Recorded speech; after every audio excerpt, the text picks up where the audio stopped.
Vamos lá? Abra sua Bíblia comigo em Cântico dos Cânticos 5,16 ou Cantares de Salomão, dependendo da sua Bíblia.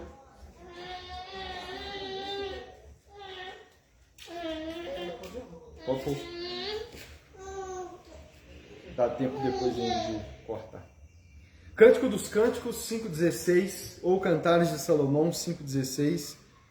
Nós ainda estamos na série Família Criada por Deus, segunda temporada, Edificando o Casamento, 24ª pregação dessa série, 22ª só sobre casamento.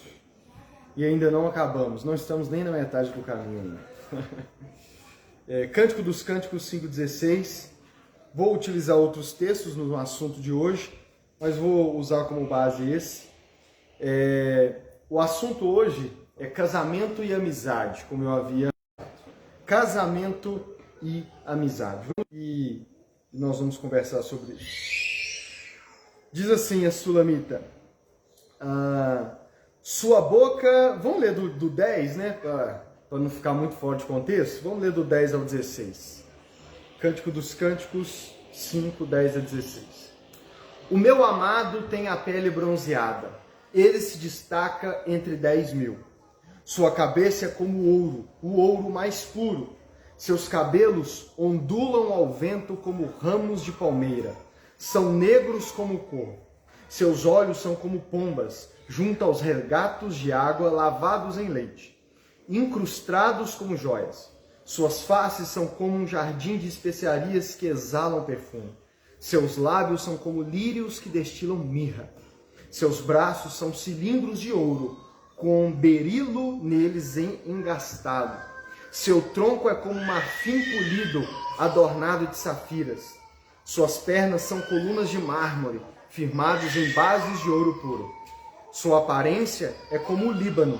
Ele é elegante como os cedros. Sua boca é a própria doçura, e ele é muito desejável. Esse é o meu amado, esse é o meu querido, ó mulheres de Jerusalém.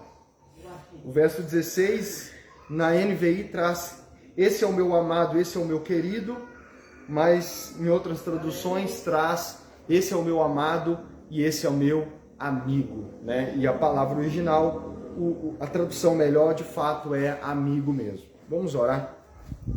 Senhor Deus, eis aqui a Tua palavra, fale aos nossos corações, crava as Tuas palavras no nosso coração, abre os nossos olhos para que a gente contemple as maravilhas da Tua lei. Tua palavra é apta para corrigir, ensinar e exortar, nos tornar aptos para toda boa obra, inclusive a boa obra de edificar um casamento segundo a Tua vontade. É o que nós pedimos, em nome de Jesus. Amém.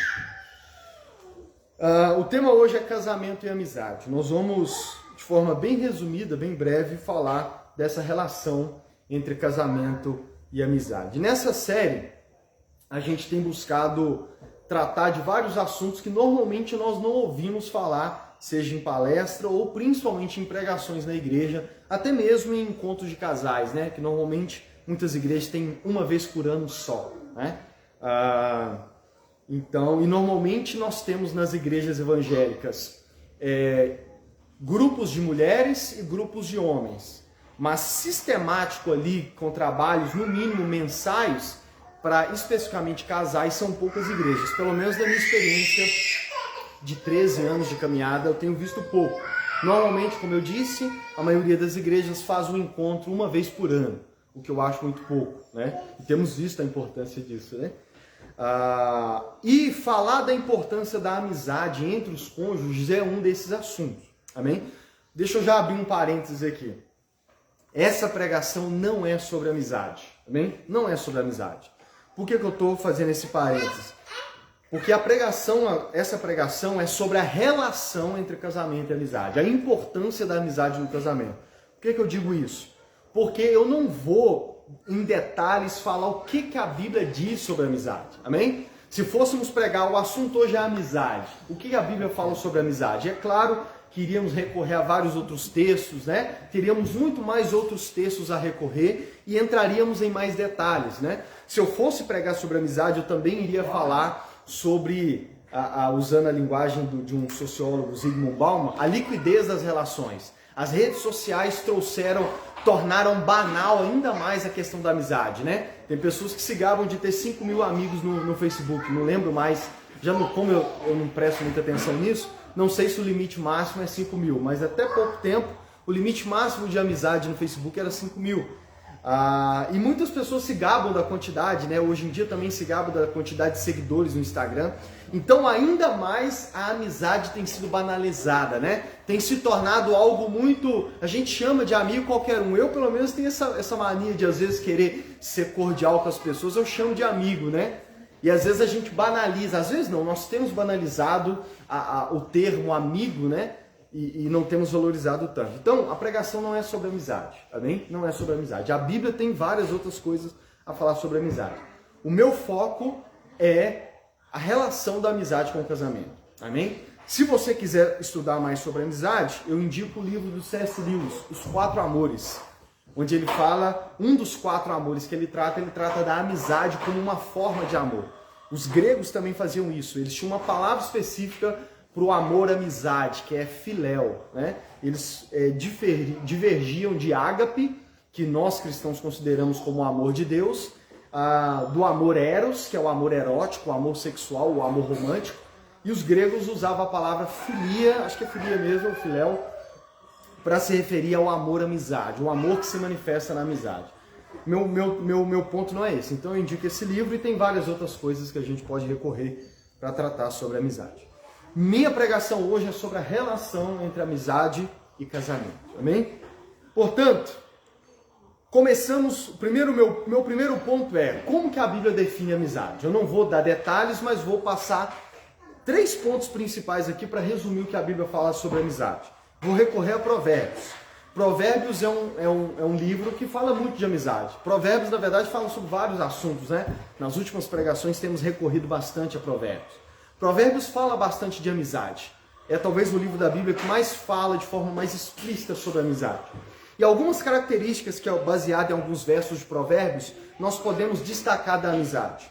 Primeiro é amor e lealdade. Olha o que Provérbios 17 diz. Provérbios 17. O amigo ama em todos os momentos. É um irmão na diversidade. Vou repetir. O amigo ama em todos os momentos. É um irmão na adversidade. Baseado nesse verso é que eu tirei amor e lealdade. Uma das características que Provérbios dá da verdadeira amizade é amor e lealdade. Segundo esse verso de Provérbios, a verdadeira amizade, os verdadeiros amigos vão se amar, né? E aqui lembrando que o amor, existem várias práticas do amor. Não sei se vocês vão lembrar que eu já mencionei isso. O amor ele tem várias manifestações, várias formas de se expressar. E Provérbios está dizendo que o verdadeiro amigo ele ama em todos os momentos. Ou seja, o amor, a amizade, aí eu até citando aqui de forma bem breve o que o C.S. Lewis trata nesse livro, ele diz que a verdadeira amizade ela não tem uma justificativa certa. Né? Amigos não amam apenas porque, por exemplo, trabalham no mesmo emprego ou porque simplesmente torcem pelo mesmo time. Tem amigos que torcem para times opostos e são verdadeiros amigos. Então a amizade, ela não tem uma única razão específica a ponto da gente virar e falar assim, ó, se perdermos isso não seremos mais amigos. A amizade é mais profunda do que isso. E esse Provérbios eu creio que está traduzindo dessa forma, o amigo ama em todos os momentos. E olha o que ele acrescenta. E na adversidade, ou em outras traduções, na angústia, nasce um irmão. Ou seja, outro, se não me falha a memória, não lembro se é o verso 24 de Provérbios 17 ou de Provérbios 18, que diz que há amigos mais chegados do que irmãos. Por quê? Porque principalmente no dia da angústia, no dia da adversidade, a verdadeira amizade ela vai se aprofundar, ela vai permanecer. Então amor e lealdade é uma das características da verdadeira amizade. Em outras palavras, amor, permanência, lealdade são características da verdadeira amizade. Em oposição a isso, Provérbios fala da falsa amizade. Provérbios fala do falso amigo. E Provérbios apresenta o falso amigo como um interesseiro. A sua amizade é condicional. A do falso amigo está condicionada a certas coisas. E na adversidade ele desaparece. Né? Contrário da verdadeira amizade, que na adversidade, na angústia, nasce um irmão, ou seja, aprofunda ainda mais. A falsa amizade, na adversidade, na angústia, desaparece. Olha como que Provérbios trata disso. Provérbio 19, verso 4, 6 e 7. Diz assim: a riqueza traz muitos amigos, mas até o amigo do pobre o abandona. Muitos adulam o governante, e todos são amigos de quem dá presentes. O pobre é desprezado por todos os seus parentes, quanto mais por seus amigos. Embora os procure para pedir-lhes ajuda, não os encontre em lugar nenhum. Então, o Provérbio 19 nos diz que a riqueza traz muitos amigos. Em outras palavras, tem amigos que eles só são seus amigos porque você tem dinheiro, né? Porque você é rico. A gente costuma ver isso muito e até julgar, né? Que amigos de famosos normalmente são assim, né? Ah, é amigo do jogador de futebol porque o jogador tem dinheiro. E a gente sabe que tem jogadores de futebol do Brasil que quando vão para a Europa, alguns solteiros principalmente levam os amigos com ele, os mais chegados. E a gente sempre no fundo, eu não sei vocês, mas no fundo a gente fica, e se ele perdesse tudo, né? Será que seria amigo mesmo? Porque o Provérbios está dizendo que a riqueza traz muitos amigos, mas até o amigo do pobre o abandona. Ou seja, se você for pobre e perder as riquezas, até os seus que dizem ser amigos, e percebe como está implícito a falsa amizade, até os que dizem ser amigos, se você ficar pobre, vai te abandonar. Aí diz assim, ó, todos são amigos de quem dá presente. Ou seja, tem amigos que só são seus amigos porque recebe presente ou benefícios e vantagens com a sua amizade. Mas a partir do momento em que esses benefícios acabarem, ele deixará de ser seu amigo. E aí o verso 7 diz que, embora os procure para pedir ajuda, não os encontra em lugar nenhum. Em outras palavras, o falso amigo, no momento da angústia, no momento da adversidade, no momento em que você precisa dele, ele some. Totalmente o oposto do verdadeiro amigo. Outras características que Provérbios dá da amizade: conselhos, encorajamento e apoio. O verdadeiro amigo, ele te dá conselhos, ele te encoraja e ele é um apoio. Isso já ficou implícito nos versos anteriores, onde no dia da angústia e da adversidade o amigo vai permanecer. Mas olha como Provérbios 27, 9 diz: perfume e incenso trazem alegria ao coração. Do conselho sincero do homem nasce uma bela amizade. O Provérbios está dizendo que a partir de conselho sincero é possível nascer uma amizade. Porque o verdadeiro amigo, ele vai te dar bons conselhos. Outros versos de Provérbios vai dizer que na multidão de conselheiros há sabedoria, né? Então o verdadeiro amigo, ele vai ser aquele amigo que te dá conselhos. Um exemplo bíblico, talvez um que as pessoas mais lembrem de exemplo de amizade na Bíblia, é o exemplo de Davi e Jonatas. Jonatas era filho de Saul, né? E que quando Davi passou a conviver com o rei, Davi e Jonatas se tornaram muitos amigos. 1 Samuel 20, 17 diz assim: e Jonatas fez Davi reafirmar seu juramento por causa de sua amizade por ele, pois ele havia se tornado seu amigo leal. A Bíblia diz que Davi e Jonas se tornaram amigos leais a ponto de fazerem uma aliança de amizade. A ponto de Jonatas ir contra o pai dele a favor de Davi. Saul tentou perseguir e matar Davi várias vezes. E Jonatas, por causa da amizade leal que ele teve com Davi, ele foi até mesmo contra o pai. A ponto do pai quase o matá-lo, quando Jonatas estava tentando pegar-lhe uma informação para beneficiar Davi. Então ali nós vimos um filho se virar contra o pai, ou pelo menos ficar contra o pai, por causa da sua amizade com um verdadeiro amigo.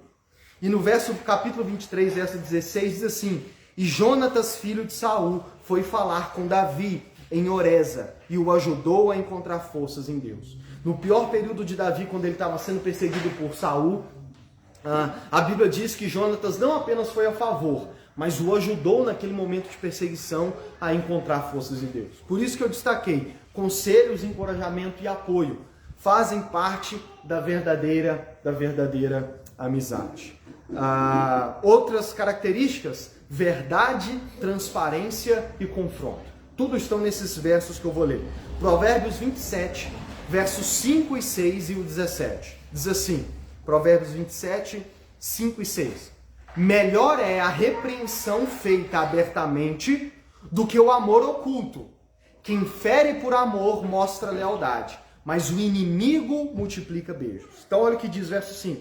Melhor é a repreensão feita abertamente do que o amor oculto. Olha o que o provérbio está dizendo. É melhor aquele que te repreende, que te corrige, que te confronta abertamente, ou seja, que é transparente com você, do que às vezes um que ama, mas ama em oculto.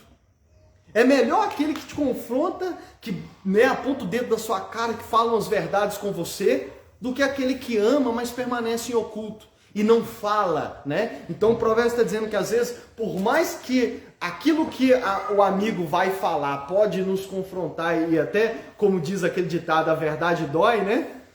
Mas é melhor esse do que aquele que às vezes até ama de verdade, mas fica em oculto, não fala nada, fica na dele. Verso 6.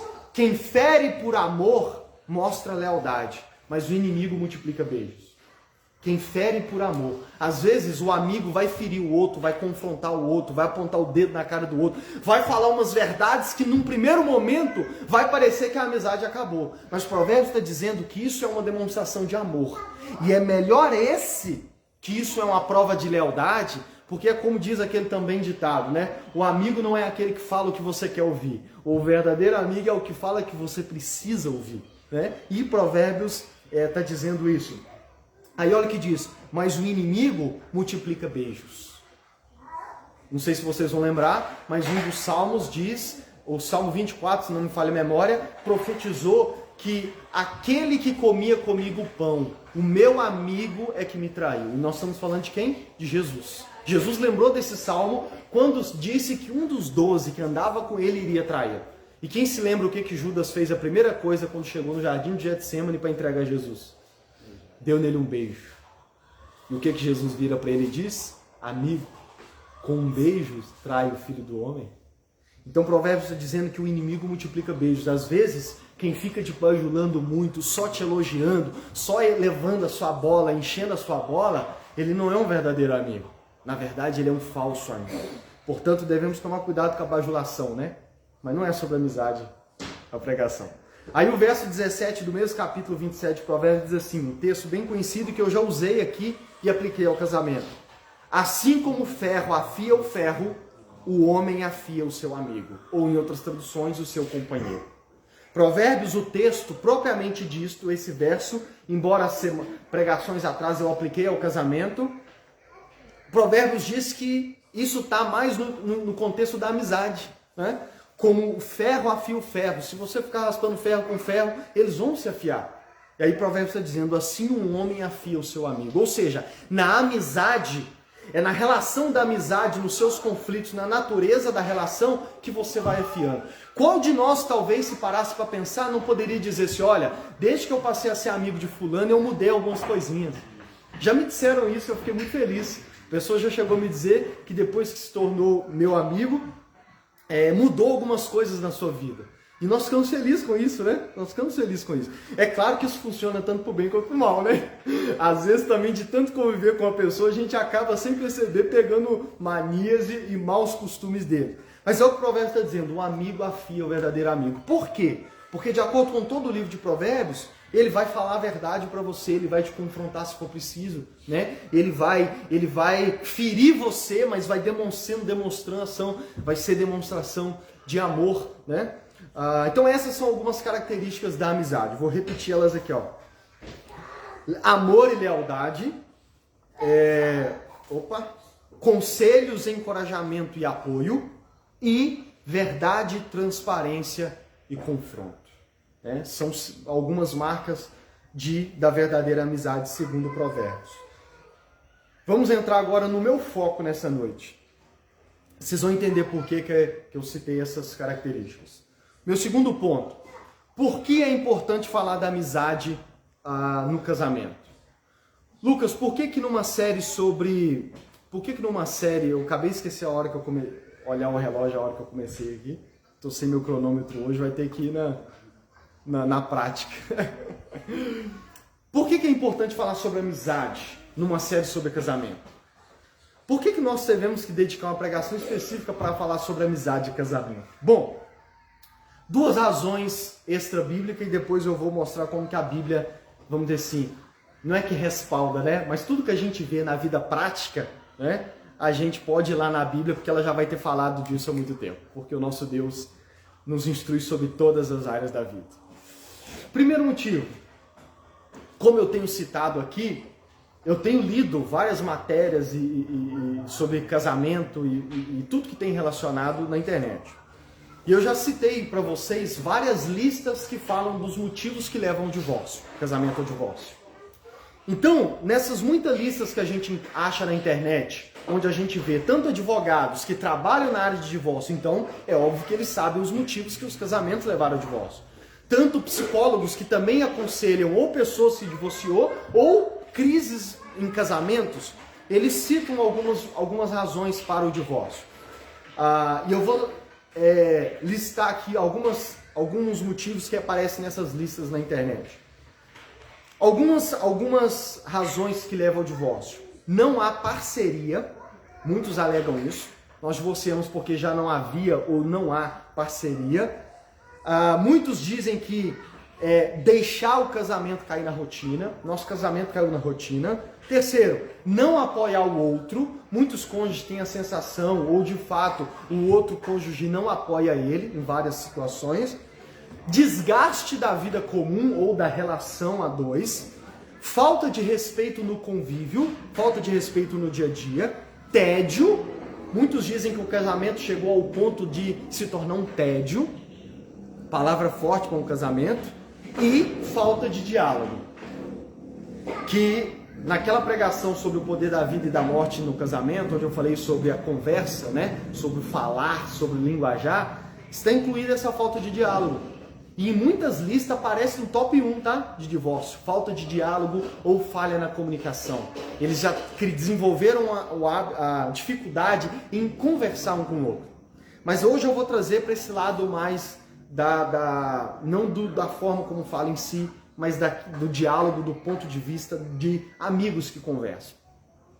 Então essas são algumas razões. Então você percebe, acho que ficou claro, que todos esses motivos que aparecem nas listas de motivo para divórcio, a amizade tem a ver com isso? São quase que aspectos da amizade? Não há parceria. O que é isso se não há amizade? Poderia parecer não há amizade, né? Deixar o casamento cair na rotina. Eu vou explicar como que isso tem a ver com amizade. Não apoiar o outro. A gente viu as características da amizade agora, que o amigo ele apoia o outro, principalmente na diversidade, né? Ele fala a verdade e tudo mais. Desgaste da vida comum, falta de respeito, tédio. E se você tem um melhor amigo, se você tem alguém com quem você tem grande amizade, normalmente o que não tem na amizade é tédio, né? O que não tem na amizade é tédio. Por quê? Porque amigos eles encontram novas formas, né? de pôr, vamos dizer assim, vida naquela relação. E a falta de diálogo, ou seja, falta de relacionamento, falta de conversar. O que, quando somos amigos, às vezes o que mais amigos fazem é conversar, sim ou não? Não sei você, mas às vezes a gente encontra com amigos só para bater papo. Às vezes a gente passa, às vezes a gente até vê pessoas na esquina. Quantos não vão pro bar? Às vezes não é nem porque é viciado em bebida, mas é porque ali onde ele encontra um amigo, abre uma garrafa de cerveja e começa a conversa fiado, né? O C.S. Lewis, no seu livro, ele diz que, ele falando sobre a amizade no capítulo 3, esse livro que eu indiquei para você, ele fala que amigos se encontram, principalmente no caso dos homens, amigos se encontram para conversar sobre nada. Aí ele falando, claro que na época dele, há anos atrás, que era um pouco diferente dos nossos dias, ele fala assim, se as esposas perguntassem para o marido sobre o que vocês estavam falando, o homem responderia sobre nada. Porque de certo sentido eles falaram muito, ficaram lá, mas não tinha assim, sabe? O assunto era tal. Não, é simplesmente se encontrar para conversar, o que no final das contas, se você ouvir de fora, você vai falar. Falaram e não falaram nada. Falaram sobre tudo e não falaram sobre nada, né? Porque um dos aspectos da amizade é essa de ir conversando. Um dos sinais que você é amigo de uma pessoa é a facilidade que vocês têm de quando se encontrar, né? Eu não sei você, mas às vezes quando eu marco alguma coisa com alguém que ainda não tem aquele nível de amizade, eu sempre fico assim, meu Deus, sobre o que nós vamos conversar, né? Sobre o que a gente vai conversar. Às vezes, confesso que eu até penso em alguns assuntos antes, para não deixar no vácuo na hora. Mas deixa eu fechar que eu estou entrando demais na amizade aqui. Então, primeira razão.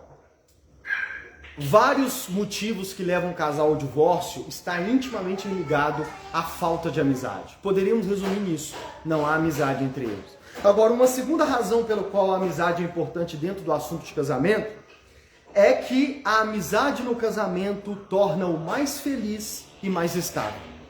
A amizade no casamento, a amizade entre cônjuges, torna o casamento mais feliz e mais estável. E eu não estou tirando isso debaixo do braço. Não estou tirando isso debaixo do braço. Existe uma matéria, eu até tentei achar o link original da matéria, mas não achei. Mas achei mais de 10 matérias ao longo dos últimos anos que citam esse estudo. Então eu vou citar confiando nessas múltiplas fontes aqui. Existe um estudo, não vou lembrar agora a data do estudo, acho que vai estar aqui. Um estudo conduzido pelos, eu tenho o link que eu posso mandar para vocês, um estudo conduzido pelos economistas John Helliwell, da Faculdade de Economia de Vancouver, e Shaw Grover, do Departamento Canadense de Finanças, concluiu: estar em um relacionamento estável torna as pessoas mais felizes e mais satisfeitas com a vida que as que ficam solteiras, principalmente durante os períodos mais difíceis. Então, ponto número 1. Dois homens aqui, que tem o nome deles aqui, fizeram um estudo juntos, e a outra matéria vai dizer que esse estudo eles fizeram entre 1990 e depois um estudo entre 2011 e 2013. Deixa eu citar aqui, ó. Eles analisaram os dados de uma enquete feita com mais de 30 mil pessoas no Reino Unido, entre os anos de 91 e 2007. Também utilizaram os dados do censo populacional realizado entre os anos de 2011 e 2013, que reuniu informação de aproximadamente 330 mil pessoas. Então é estudo sério. O que eles concluíram nesses estudos? Várias situações, mas o que aplica no nosso assunto. Eles concluíram que estar em um relacionamento estável torna as pessoas mais felizes e satisfeitas do que as solteiras. Em outras palavras, ser casado, desculpe os solteiros, né? Mas casados são mais felizes do que solteiros, na maioria das vezes. Amém? Na maioria das vezes. Por quê? Isso estudos comprovam, eu estou dizendo para você, baseado em estudos, o Tim Keller também cita alguns no seu livro, que baseado em estudos sérios, casados demonstram mais alegria, felicidade e satisfação na vida do que solteiros, principalmente na adversidade. Aí continua. A pesquisa descobriu que os benefícios do casamento persistem, ou seja, há muitos benefícios para ser casado. Uma razão para isso talvez seja devido ao papel da amizade na relação. Aí olha importante isso, ó. Quem considera o cônjuge seu melhor amigo tem 2 vezes mais satisfação com o casamento. Vou repetir. Quem considera o cônjuge seu melhor amigo tem 2 vezes mais satisfação do que aqueles que não consideram. Então eles fizeram estudos, e um dos estudos era se o cônjuge considerava o seu cônjuge melhor amigo. E os estudos, os dados, deram as estatísticas de que cônjuges que consideraram seus cônjuges seus melhores amigos demonstraram mais satisfação e felicidade do que os que não consideraram. Aí, uma outra matéria cita outros detalhes dessa coisa. Ó. A amizade entre o casal aumenta a sensação de bem-estar na convivência, chegando a ser 2 vezes mais do que casais amantes. O que ele quer dizer com isso? Casais que se consideram apenas amantes, namorados, apaixonados, ele diz assim que demonstraram menos satisfação, menos felicidade do que aqueles que consideravam seu cônjuge seus melhores amigos. Ou seja, além de amantes, eles eram amigos. E esses que além de amantes eram amigos, né, demonstravam serem amigos, pelas estatísticas, demonstravam mais felicidade do que os que não consideravam. Olha o que diz. Surpreendentemente, quase 50% dos participantes afirmou ter se casado com a pessoa que na época consideravam seu melhor amigo. Olha que da hora.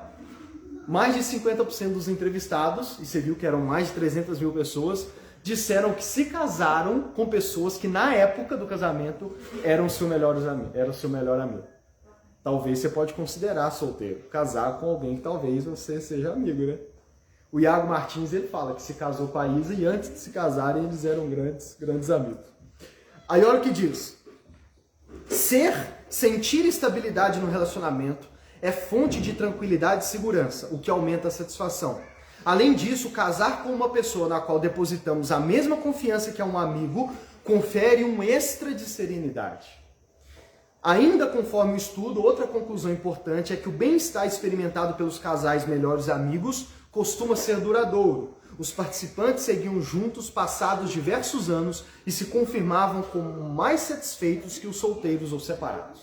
Então, casais que desenvolveram forte amizade, além de serem amantes, duravam mais. Os casamentos eram mais duradouros, inclusive nos períodos de adversidade.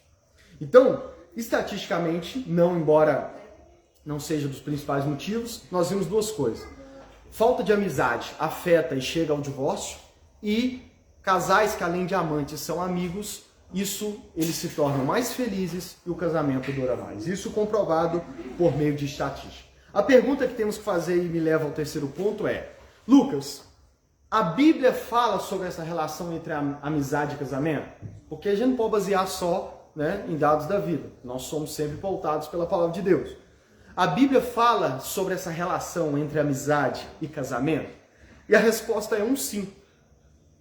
Resposta é um sim. Apesar de que a resposta simples fala, e a resposta mais complexa é que, embora você não vá achar na Bíblia detalhes sobre essa relação entre amizade e casamento, está claro e indiscutivelmente implícito em alguns textos da Bíblia. Vou citar 3. O que nós começamos, Cantares 5,16, onde a Sulamita, a esposa de Salomão, a noiva de Salomão, a amada de Salomão, e lembra que, abre parênteses de novo, lembra que eu tenho citado Cantares de Salomão e repetido que Cantares de Salomão, o seu objetivo primeiro é falar sobre a relação conjugal entre marido e mulher. Então, Deus nos deu um livro inteiro na Bíblia onde fala de como é o propósito dele, qual é o ideal de uma relação entre marido e mulher. É aquela relação de Cântico dos Cânticos. Repleta de quê? De desejo sexual, repleta de desejo um pelo outro, de elogio um pelo outro, sabe? Aquele romance que você vê em Cântico dos Cânticos. E, baseado no verso 16, a Sulamita diz que esse é o meu amado e esse é o meu amigo. A Sulamita chama Salomão de seu amigo também. E a palavra original é amigo. Algumas traduções trazem esposo. Mas a palavra, o significado e a tradução talvez mais fiel seria de fato amigo. Então ela está dizendo que além de amante, além do seu querido, Salomão era para ela um amigo.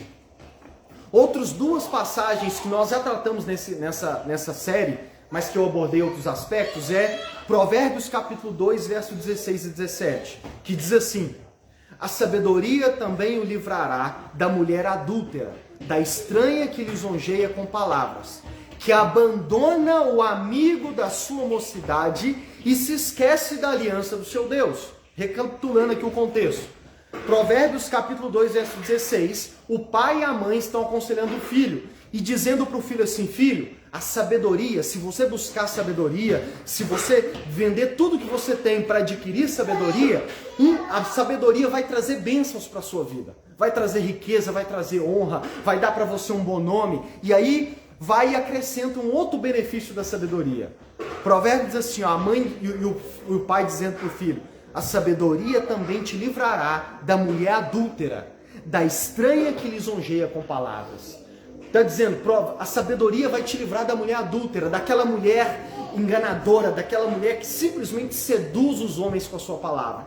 Aí olha o que diz sobre as características dessa mulher adúltera e que lisonjeia com palavras. Diz assim, ó, ela, a mulher adúltera, abandona o amigo da sua mocidade. O Provérbios está dizendo que a mulher adúltera, ela abandona o amigo da sua juventude, o amigo da sua mocidade. Ou seja, mais um texto da palavra de Deus, onde, ao se referir ao cônjuge, trata o cônjuge dizendo que a mulher adúltera abandona o amigo da sua mocidade. Percebe como que a Bíblia não vai dar muitos detalhes sobre a relação de amizade com o casamento, mas você percebe como que está implícito nesse verso? a relação do seu cônjuge ser o seu amigo, Provérbios está chamando o cônjuge dessa mulher adúltera de um amigo da sua mocidade, o amigo da sua juventude, o amigo que, ou no sentido de que com quem ela se casou muito cedo, que também está implícito isso, mas também pode dizer que antes deles se casarem, eles eram amigos antes do casamento. Tudo aqui tudo pode ser possível dentro dessa implicação que aqui está. Mas o que eu quero dizer, enfatizar, é que está implícito, está explícito até mesmo, e eu acho até indiscutível que esse verso nos traz essa relação de amizade com casamento. De que o seu cônjuge, além de ser, como diz aqui, ó, aquele que você tem aliança, como eu já tratei disso nas pregações passadas, mas ele também é o seu amigo. Malaquias capítulo 2, verso 13 a 15, 13 a 14, que eu já disse para vocês que é um texto muito paralelo com Provérbios 2, só que Provérbios fala da mulher adúltera. Malaquias vai falar sobre o homem adúltero. E olha o que diz Malaquias capítulo 2, verso 13 e 14. A outra coisa que vocês fazem, cobrem de lágrimas o altar do Senhor, com choro e gemidos, porque ele já não olha para a oferta, nem aceita com prazer. Aí olha o verso 14. E vocês perguntam, por quê? Por que o Senhor? Por quê? Ou seja, Deus está dizendo, vocês ficam chorando pelos cantos, enchendo o altar de lágrimas, porque Deus não quer aceitar mais a oferta de vocês. E vocês ainda ficam perguntando por que Deus não aceita. Aí Deus vai dar a resposta. Olha a resposta. Por que Deus não aceita? Ele diz, porque o Senhor foi testemunha da aliança entre você e a mulher da sua mocidade, a quem você foi infiel, sendo ela a sua companheira e a mulher da sua aliança. Percebe como que Provérbios e Malaquias é paralelo, é basicamente a mesma coisa? Só que Provérbios fala da mulher, Malaquias sobre o homem. Deus está dizendo, eu não aceito a oferta de vocês, porque eu sou testemunha de que vocês foram infiéis à mulher da sua aliança, mas também à sua companheira. E a palavra também é a sua amiga. Percebe como, de novo, um texto da palavra de Deus está tratando do cônjuge. Não apenas como aquele da aliança, aquele com quem eu tenho uma aliança diante de Deus, mas também aquele que é o meu amigo, que é o meu companheiro. Na verdade, o primeiro texto que poderíamos recorrer é a Gênesis 2,18, quando Deus diz que não era bom que o homem estivesse só e que ele iria fazer para ele uma auxiliadora que lhe fosse idônea. Uma auxiliadora que lhe fosse semelhante. Essa auxiliadora, a palavra significa ajudadora, aquela que presta socorro. E é óbvio, irmão, que nesse texto, quando Deus diz que faria para Adão uma auxiliadora idônea, uma ajudadora, esse termo não diz, em primeiro lugar, sobre uma parceira sexual. Dá para você perceber isso? Deus, não era a intenção de Deus, quando criou Eva, apenas criar uma parceira sexual. Ah, o homem está aqui, ele não tem ninguém com quem ele se relacione sexualmente, então eu vou criar a mulher. Não! Quando Deus vai se referir à esposa, a mulher a quem ele ia criar, e percebe como que Deus não diz em primeiro lugar esposa, Deus diz auxiliadora. E ele depois vai dar mandamento para os dois. Eu ainda vou falar mais disso na nossa 5ª temporada sobre as funções dos cônjuges no casamento. Mas já adiantando um spoiler aqui, quando Deus disse para o homem dominar sobre todas as coisas, produzir cultura, cuidar do jardim, Deus não disse só para o homem, Deus disse para o homem e para a mulher juntos. Amém? Portanto, a esposa, Eva, não foi criada por Deus apenas para ser esposa de Adão ou uma parceira sexual de Adão. Deus criou Eva para ser auxiliadora, idônea em tudo que Deus criou Adão para fazer. E percebe como que uma auxiliadora é idônea, igual, não tem diferença. Eu ainda vou pregar sobre isso. Homens e mulheres não são diferentes. O valor deles são o mesmo. O homem não está aqui, a mulher está aqui, eles são iguais. Até porque Deus tirou da costela de Adão. Muitos querem, por que é uma costela, irmão? O negócio é que pegou o osso de Adão e fez alguém. Para dizer o quê? É o que Adão falou, é o osso dos meus ossos. Ou seja, não é diferente de mim, é igual a mim. Amém? Então esse é o sentido. Deus criou a mulher e Deus criou o casamento para que eles também fossem juntos, fizessem tudo na vida. Tudo que Deus chama o homem ou que dá ao homem para desfrutar nessa vida, o desejo de Deus é que a sua esposa seja com ele auxiliadora idônea. Seja aquela parceira, né? Poderia ser uma tradução, uma parceira idônea, uma auxiliadora idônea. Então, reafirmando aqui, Embora nós não vamos ver detalhes na Bíblia, a Bíblia dizendo, olha, a amizade no casamento é importante por causa disso e tal, nós podemos ver de forma explícita, implícita e para mim clara, essa relação entre amizade e casamento. Deus não criou os cônjuges apenas para serem parceiros sexuais oficiais, mas para que o casamento fosse muito mais do que isso. É óbvio que o sexo, como já vimos nas últimas semanas, é importante.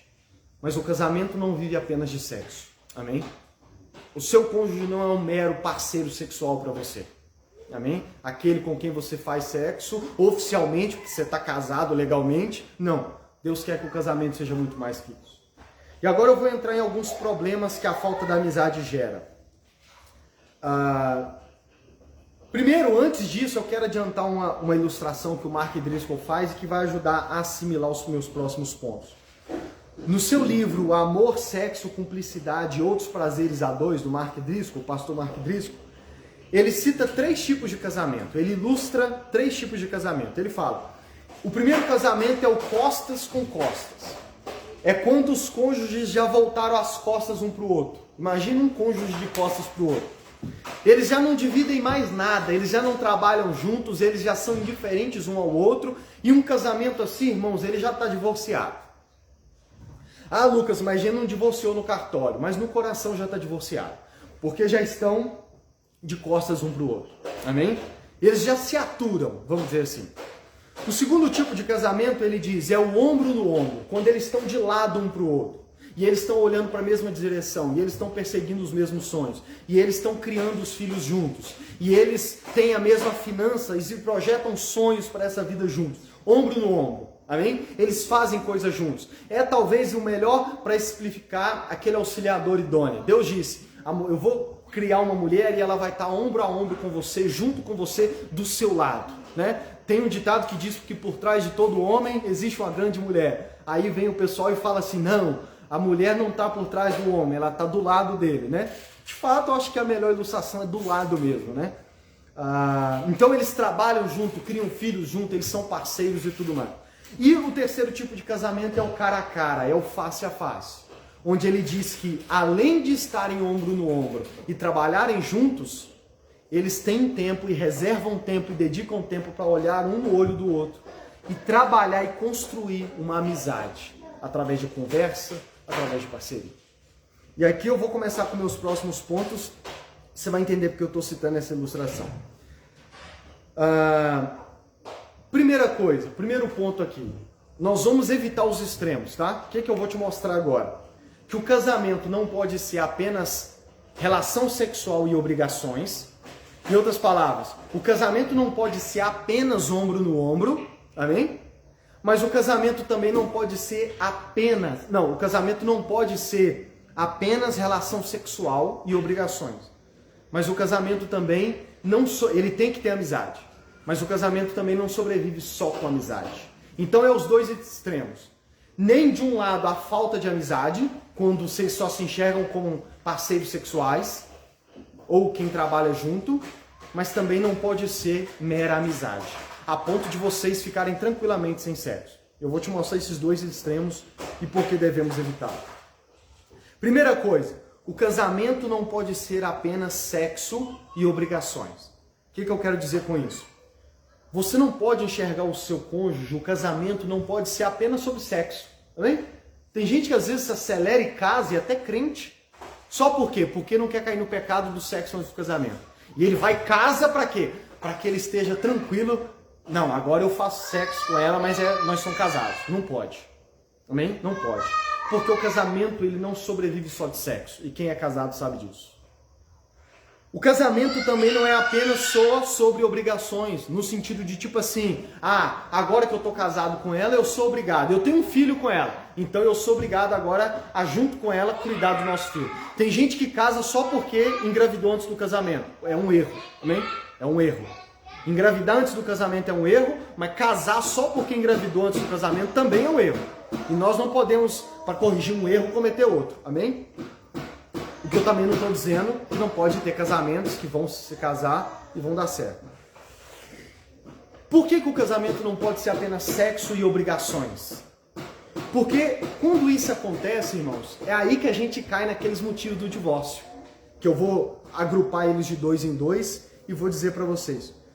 Quando o casamento, você passa a ver o casamento apenas como parceria sexual ou alguém que é o seu sócio em algumas obrigações, cuidar de filhos e tudo mais, nós entramos num casamento onde, como dizem naquelas listas, não há parceria e um não apoia o outro. Porque é possível você ter uma vida sexual em dia com o seu cônjuge e não ter parceria em dia com ele. E não apoiá-lo. Amém? E detalhe, e isso pode acontecer até mesmo quando os dois acabam acomodando com isso. Sabe? Esse é o meu ponto. O meu ponto é quando os dois chegam ao ponto de, não, a gente faz sexo de vez em quando um quer, o outro faz, mas já não há parceria, já não há apoio um do outro. Uma das matérias que eu li, tem uma advogada familiar, que ela diz assim que, normalmente quando entram no consultório dela, uma das frases que ela mais ouve é aqui estou em um relacionamento e parece que eu estou sozinho. Ela diz que ouve isso muito frequente de cônjuge, dizendo assim, olha, eu estou num relacionamento, eu estou casado, mas a minha sensação é de que eu estou sozinho. Porque não há parceria, não há diálogo e não há apoio da parte dele. Em todos os sentidos, irmãos, não vou entrar num apoio específico. Eu apoio em todos os sentidos.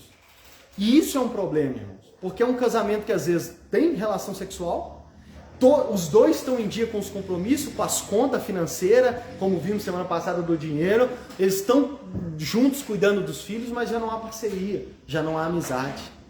E aí entra um outro aspecto, deixar cair o casamento na rotina ou o desgaste da vida comum ou até mesmo o tédio. Na falta da amizade isso também acontece. Cônjuges que se veem apenas como sócio financeiro, aqueles que pagam a conta juntos, hein? Aqueles que pagam a conta juntos ou que criam os filhos juntos. Você sabe que tem muitos casamentos que permanecem e não chegam ao divórcio no papel por causa dos filhos. Não sei se você já viu, mas há casos de pessoas que quando os filhos se casam ou saem de casa, eles então divorciam. É o chamado divórcio da terceira idade. Já estamos falando muito sobre isso. Por quê?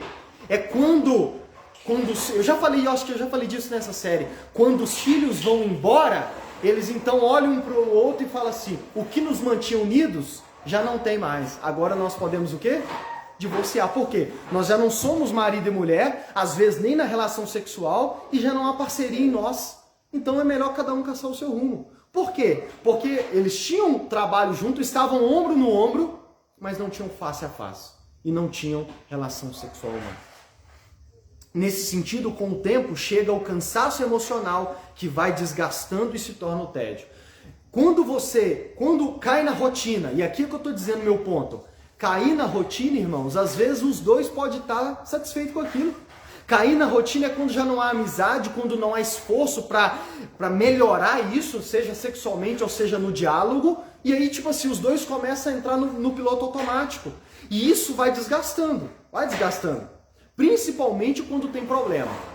Pode não desgastar quando tudo corre perfeitamente, mas quando vem os problemas, isso desgasta. Porque se não há parceria, não há amizade, há uma dificuldade maior em lidar com os problemas. Amém? O que resulta no desgaste e por fim gera um tédio. De você chegar a ponto de não suportar mais. Amém? Você, não sei se você sabe, mas durante a pandemia, o número de divórcios aumentou escandalosamente. Por quê, irmãos? Porque como eles tiveram que estar mais tempo um com o outro, muitos chegaram a essa conclusão de que, olha, o que a gente já sabia, agora se tornou insuportável. A gente já sabia que não estava dando certo, mas cada um tinha o seu serviço, né? A gente encontrava pouco, às vezes era só à noite, então a gente fazia uma rapidinha ali só para, né, aliviar, aí virava pro canto e tudo mais. Agora que a gente está tendo que conviver mais tempo durante a pandemia no isolamento junto, eu já não suporto mais. E muitos divórcios chegaram por causa disso. Agora um detalhe aqui, tá? É por isso que eu não gosto, eu particularmente, Lucas, não gosto de pregações ou palestra que fala muito, enfoca muito sobre o casamento como uma sociedade. Eu não sei se você já viu palestra ou pregação falando que o casamento é uma sociedade, os dois são sócios. Eu não gosto muito de enfatizar isso. Por quê? Porque você pode acabar se acostumando muito com essa ideia de achar que vocês são só sócios. Hein? Seja na relação sexual, seja na criação dos filhos, seja nas finanças, e perde aquele sentido da amizade. Amém? Perde. Por quê, irmãos? Vamos lá. No meu trabalho, normalmente nós estamos trabalhando de dois, em dupla. Certo? E a gente acaba desenvolvendo aquela certa... A gente acaba chamando de amizade, mas é ali uma espécie de parceria de trabalho. Certo? Mas a maioria dos que trabalham na mesma empresa que eu, que às vezes trabalha comigo no mesmo carro o dia inteiro, meu aniversário está chegando. Se eu fizer festa, eu não vou chamar para o meu aniversário. É sério? Por quê? A gente é só parceiro de trabalho. Muitos casamentos, quando eles se acostumam a olhar um para o outro como sócio, você olha para ele só ombro no ombro. É meu parceiro. Parceiro de quê? De relação sexual e de criação de filho, de finanças. A gente sabe, o Tim Keller cita isso no seu livro, acho que eu ia pôr semana passada, mas não ia dar tempo. Existem estudos que comprovam os benefícios financeiros de você ser casado e não solteiro. Há estudos que comprovam que casados são mais bem controlados do que solteiros. Então há benefícios até financeiros de ser casado, certo? Há benefícios. Antigamente era mais comum isso, hoje não tanto, mas ainda existem casamentos com interesse apenas financeiro. E aqui me desculpem as mulheres, mas normalmente ao longo da história do mundo nós temos visto que principalmente mulheres às vezes casam com um homem feio, mas é por quê? Um dos motivos é porque ele tem condição financeira. Amém ou não amém? Não estou falando besteira aqui não, nem toda greminha. Há um status da vida, da história do ser humano. Amém? Não tem como discutir isso. Tem se mudado isso, mas ainda existe. Por exemplo, quando você vê um jogador de futebol que a gente olha e fala assim, nossa, mas feio né? Igual bater em mãe. Aí é só ir para a Europa que eles começam com a foto com aquela modelo do lado. Irmão, desculpa, mas eu sou pecador. Eu bato o olho e falo, o motivo é dinheiro. Desculpa. Até porque o cara foi para a Europa mês passado. Tem um mês lá, já arrumou uma paixão, né? Então, desculpa se eu estou julgando demais, mas estou confessando meu pecado. Outra coisa, falta de respeito no convívio ou falta de diálogo. Quando o casamento cai nessa rotina de apenas ombro no ombro, aos poucos o respeito acaba e o diálogo acaba, irmãos. Quando você olha só para um sócio, às vezes você fala, vai indo, irmãos, o respeito acaba. Sim ou não? Vai indo o respeito. Quando você se torna muito comum, muito conhecido, quando a familiaridade aumenta e não existe outros elementos, a falta de respeito começa. A falta de diálogo começa. É possível, não sei você, mas eu já trabalhei com uma pessoa o dia inteiro sem trocar meia dúzia de palavras com ela. É possível. É possível. É possível um casal ser parceiro sexual, ser parceiro nas contas, parceiro na criação dos filhos e às vezes não trocar meia dúzia de palavras. Certo? Principalmente quando tem filhos, que aí os dois chegam do trabalho, naquela da correria dos filhos, dos afazeres e tal, às vezes é só, e aí, tal, pega isso, estão me entendendo? O diálogo de verdade, como diz o Mark Driscoll, de sentar e reservar tempo intencional para bater papo, não existe mais. O pastor Léo Stocks, eu ia pôr no final, mas vou citar aqui, no livro dele, O Homem Exemplar, ele cita um casal em que foram depois de muito tempo tirar férias. E que no primeiro dia no hotel, eles acordaram de manhã e começaram a conversar. Ficaram 8 horas na cama conversando. Não lembro se é 8 horas, mas tipo assim, ficaram o dia inteiro. A hora que eles assustaram era 4 da tarde. E aí o pastor Léo Stocks diz assim, ali eles perceberam como que o papo deles não estava em dia. A boa notícia é que colocaram o papo em dia. Né? Essa é a boa notícia. Né? Mas isso é a falta de diálogo, falta de rotina. Agora um outro detalhe sobre a questão do casamento ser apenas atração sexual e relação sexual. Por mais que alguns casais dizem assim, ó, eu e meu marido somos amantes, sabe? A gente faz sexo daquele jeito, assim, de ir na lua e voltar. Mas às vezes não há amizade. E qual que é o problema disso? Outra grande questão é que a atração física e sexual passa. Amém? Passa. 2 razões por que passa. Primeiro, porque a aparência física não é para sempre. Amém? atração física, aparência física não é para sempre. Olha o que Provérbios 31:30 diz. A beleza é enganosa e a formosura é passageira. Irmãos, nem as coisas não vão ficar em pé para sempre. E aqui serve tanto para homem quanto para mulher. Como diz aquela velha cantiga de carnaval, a pipa do vovô não sobe mais, irmãos. Homens não adianta, vamos dizer assim, achar que isso funciona só para as mulheres, não vai ficar em pé para sempre. Homens também não vai. Irmãos, existe a menopausa e a andropausa. E essa é a segunda razão porque o casamento não pode ser apenas atração física e sexual. Porque além da beleza física ser passageira e pode acabar ainda no casamento, por exemplo, vamos lá, realidade da vida aqui. Nossas esposas, quando ficam grávidas, há uma transformação geral no corpo delas. Amém? Há uma transformação. E é natural, irmãos. Amém? E, a não ser que vocês tenham muito dinheiro, não vai voltar a ser o que era. Amém? Vida real, não vai voltar a ser o que era. E aí? E aí? Se o casamento é apenas atração física e sexual? E depois dos filhos? Amém? E depois dos filhos? Segunda razão. O vigor não dura para sempre, irmãos, nem de homens nem de mulheres. Existe a menopausa e a andropausa. Normalmente a gente ouve falar sobre a menopausa, né? Quando a idade chega para a mulher, o fluxo menstrual acaba, aquele calor começa, o apetite sexual diminui drasticamente, mas deixa eu dizer, homens, existe a andropausa também. Para homens também acontece isso. A ponto de fato, a pipa do vovô não subir mais. E aí? Se o casamento for apenas atração física e sexual? Quando chegar lá? Amém? Quando chegar lá. Portanto, talvez você diga assim, ô Lucas, eu sou bom de memória. Você falou umas pregações atrás que a aliança sustenta o casamento. Porque a aliança é uma obrigação que te faz permanecer. Beleza. Mas eu também te digo que eu também sempre repito que nós estamos montando um quebra-cabeça onde cada pregação é uma peça. Eu já coloquei a peça da aliança lá atrás e hoje eu estou pondo uma outra. Você acha que é a vontade de Deus que um casamento permaneça apenas por mera obrigação? Você acha que é a vontade de Deus que os cônjuges virem e falam assim, a gente até queria separar, mas vamos permanecer porque Deus fala pra gente permanecer, afinal de contas a gente tem uma aliança. Você acha que Deus vai ficar satisfeito só com isso? A aliança é sim uma obrigação, sustenta, mas não é apenas isso que Deus quer. Deus também quer que vocês sejam amigos, parceiros. Por quê, irmãos? Porque principalmente no final da vida, no final da história, às vezes o que restará é o quê? A amizade. Os filhos já terão ido, glória a Deus por isso, amém? Os filhos já terão ido, e os que não foram por vontade própria, o pai pega como uma flecha e atira ela e fala, vá com Deus, né? Os filhos não serão para sempre, pelo menos não devem, e o vigor físico também não dura para sempre. Portanto, no fim da vida, principalmente, o que restará é a amizade.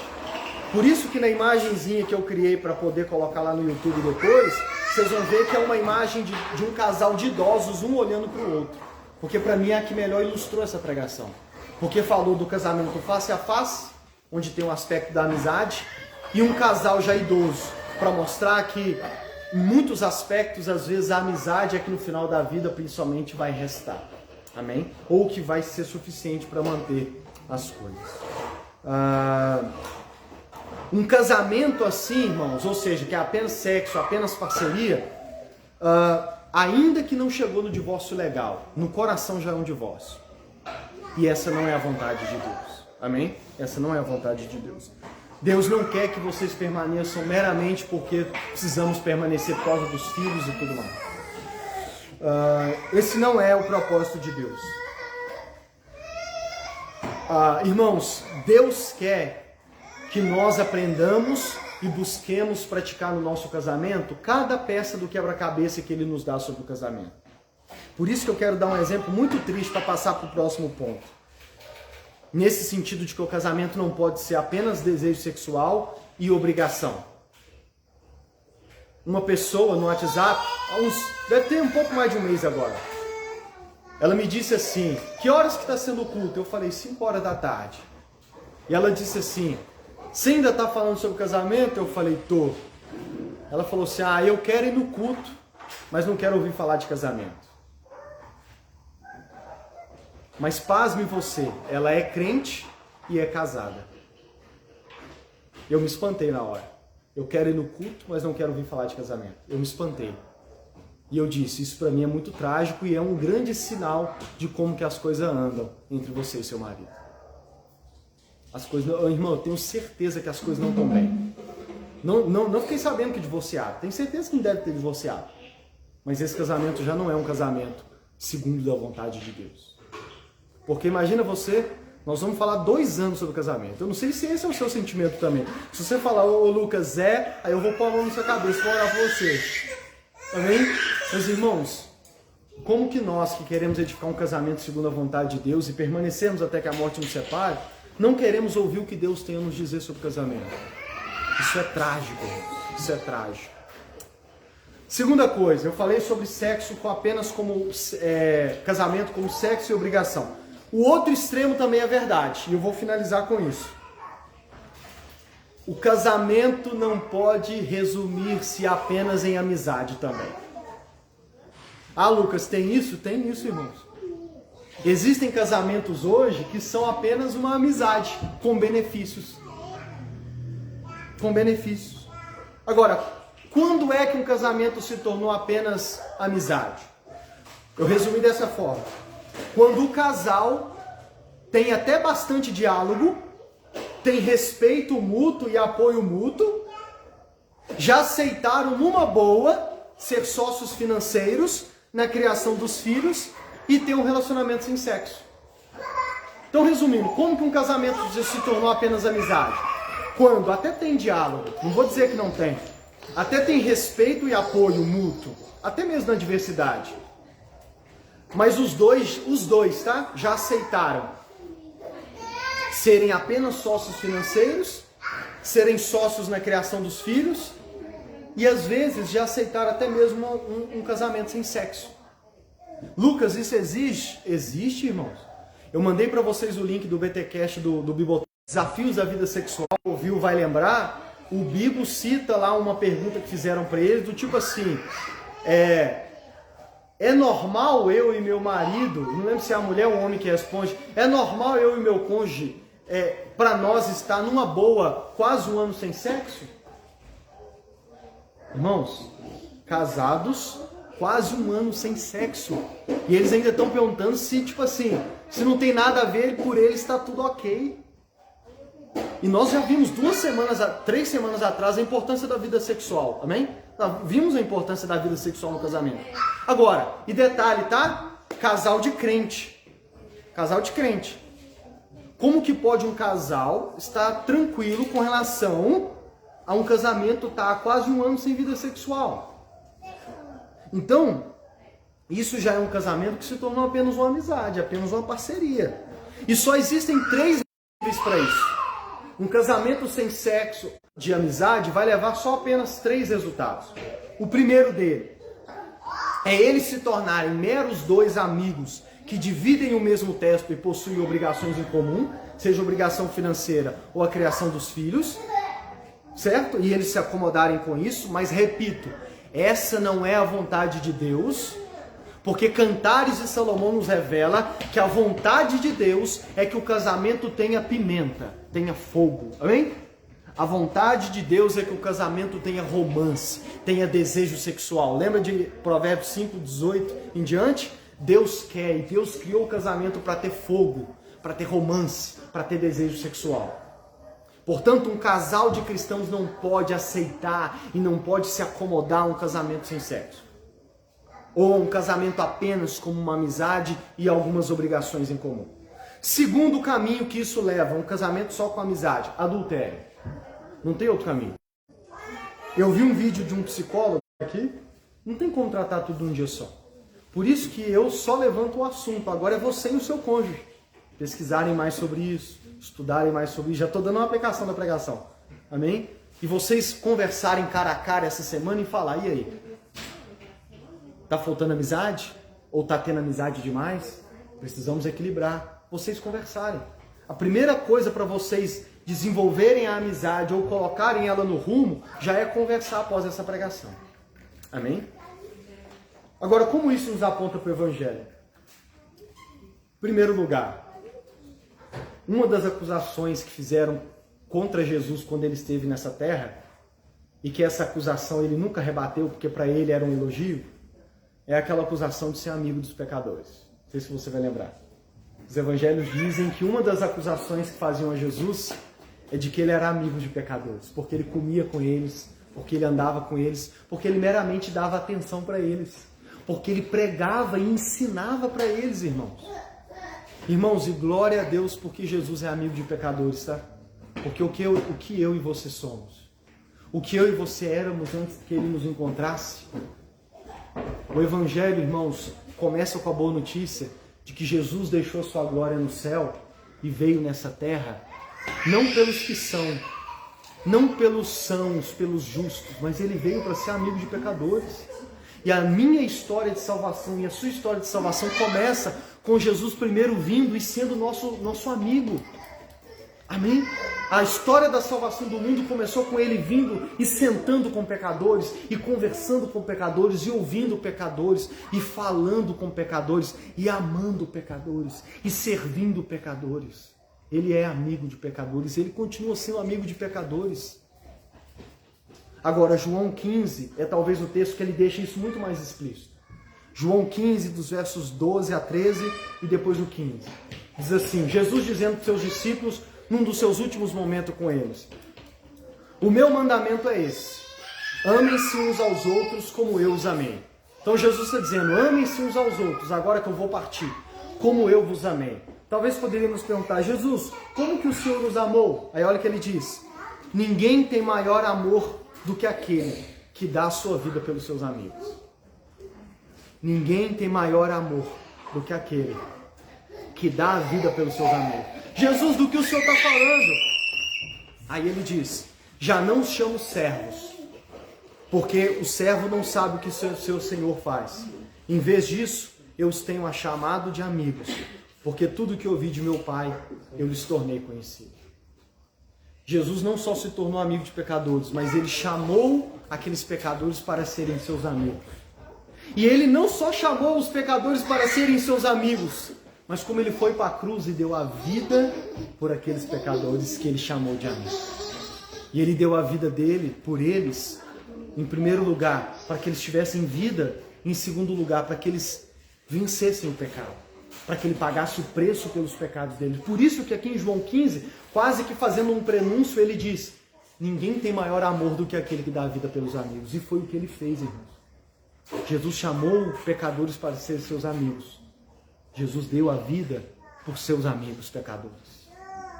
E é por isso que eu e você somos salvos, porque ele deu a vida por mim e por você. Dessa forma, eu tenho falado muito nessa série que a igreja é chamada de noiva de Cristo. Jesus é o nosso supremo amante. Jesus é o nosso supremo noivo. Jesus é o nosso supremo marido. Ele diz que Jesus também é o nosso amigo, que deu a vida por mim e por você. Que foi a ponto de morrer, mas permanece leal a mim e a você. Aquele que ainda que os nossos parentes, o nosso cônjuge, os nossos amigos dessa terra nos abandonem, ele jamais nos abandonará. É aquele que está presente no dia da adversidade, no dia da angústia. É aquele que está presente, que é o nosso refúgio, bem presente no dia da angústia. Aqueles a quem os salmistas chamavam de refúgio no dia da angústia. Esse é o nosso Senhor. Ele é o nosso supremo amante, mas ele também é o nosso supremo amigo. Vamos orar? Aos solteiros, primeiro, se a amizade é importante dentro do casamento, ela é e pode ser e deve ser até um dos avaliadores para você escolher com quem vai casar. Amém? Muitos vão casar com seu melhor amigo. Outros talvez não vão casar com uma pessoa com quem se apaixonou, com quem tem atração física, porque não vê nada em comum com aquela pessoa e talvez ele diz, vai ser difícil eu ser amigo dela. Eu tenho atração, ela é bonita, mas o quê? Talvez eu vou ter dificuldade em me tornar amigo. Segundo lugar, desfrute da amizade de Jesus enquanto você ainda é solteiro. Porque por mais que você ainda não tenha um cônjuge nessa terra, você já tem um noivo que é seu amigo. E ainda que todos te abandonem, ele jamais te abandonará. Ele é o verdadeiro amigo fiel em todos os momentos. Aos casados, estudem junto o que é amizade e construam uma amizade sólida. Que no seu casamento, nas suas férias, não aconteça com você o que aconteceu com aquele casal que o pastor Léo Stott disse. Será que é nas férias que vocês vão ter que colocar o papo em dia? Ou se vocês nas férias fossem colocar o papo em dia, quanto tempo será que duraria? Então estudem sobre amizade e construam uma amizade. Mas que o casamento de vocês também não seja apenas amizade, mas que tenha muito fogo. Que vocês também sejam amantes. E por último, que vocês desfrutem da amizade com Cristo, para que possam dessa forma espelhar na relação com o seu povo. Vamos orar?